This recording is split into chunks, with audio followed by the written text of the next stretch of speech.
দর্শক, আইন শৃঙ্খলা পরিস্থিতি নিয়ন্ত্রণে আজ থেকে ঢাকার র্যাব, অ্যান্টি টেরোরিজম ইউনিট এবং মেট্রোপলিটন পুলিশের সমন্বয়ে গঠিত ইন্টেন্সিভ পেট্রোল প্রোগ্রাম কাজ শুরু করবে বলে জানিয়েছেন আইজিপি বাহরুল আলম। সোমবার রাজশাহীর পিটিআই সম্মেলন কক্ষে দেশের পরিবর্তিত পরিস্থিতিতে মানবাধিকার এবং পরিবেশের ওপর গুরুত্ব সহ আইন প্রয়োগ বিষয়ক কর্মশালায় এই কথা জানিয়েছেন তিনি। এ সময় আইজিপি আরও জানিয়েছেন, একটি গোষ্ঠী চাচ্ছে না দেশ স্থিতিশীল থাকুক।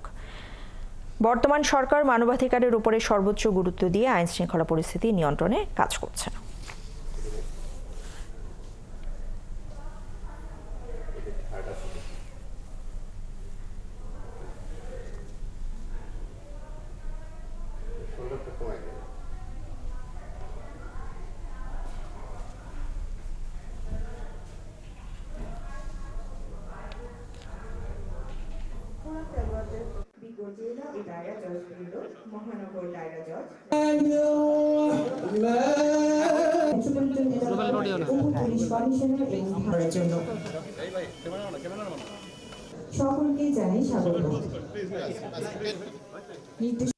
আমরা বিশেষ একটা ব্যবস্থা নেওয়ার জন্য সিদ্ধান্ত নিয়েছি।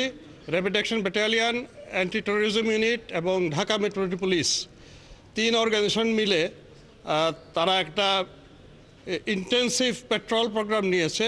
আজকের থেকে এটা বাস্তবায়িত হবে আশা করি।